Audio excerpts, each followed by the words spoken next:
नक्कीच. म्हणून आम्ही म्हणतोय, की ओला दुष्काळ जाहीर केला पाहिजे. कर्जमाफी होऊन जाते, फी माफी होऊन जाते, लाईट बिल माफ होऊन जाते आणि तीच परिस्थिती आता ह्या शेतकऱ्यावर आली आहे. खास करून सोलापूर, मराठवाडा भागात तुम्ही बघा, एक तर जेव्हा उन्हाळ्यात पाण्याची पाळी मागितली जाते तेव्हा देत नाही आणि आता जेव्हा एवढं सगळं आहे तेव्हा तुम्ही हे नैसर्गिक नाही आहे. शासनाने केलेली ही अतिवृष्टी आहे आणि शासन जबाबदार आहे. आयुष्य संसार उद्ध्वस्त झाले शेतकऱ्यांचे.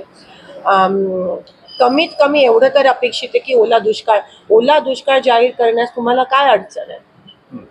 आणि एकतर तुम्ही तुमचं प्रस्ताव पाठवायला पण एवढा वेळ केला दिल्लीला महाराष्ट्र शासनाने. ही दिरंगाई का, आमच्या शेतकऱ्यांवर एवढा अन्याय ह्या ट्रिपल इंजिन सरकारकडून का केला जातो. मला कधी कधी आश्चर्य वाटतं की ज्यावेळी अशी आपत्ती असते त्याही वेळी काही लोक राजकारण करतात आणि काही लोकांच्या डोक्यामध्ये तर इतका किडा गेला आहे.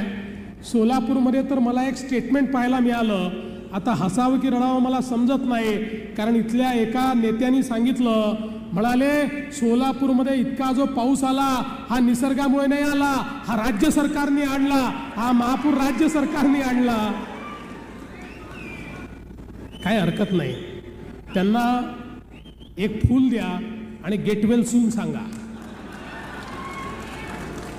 कधी कधी परिणाम होतो असा, म्हणजे मानसिक परिणाम असतो, त्यामुळे त्याचं फार काळजी करण्याचं कारण नाही. पण मी एकच गोष्ट त्यांच्यासहित सगळ्यांना सांगतो की हे सरकार कितीही आपत्ती आली तरी आपल्या शेतकऱ्यांच्या पाठीशी खंबीरपणे ठामपणे उभं राहील आणि आमच्या शेतकऱ्यांना पुन्हा उभं करण्याचं काम हे निश्चितपणे आम्ही करू, हा विश्वास या निमित्ताने मी देतो.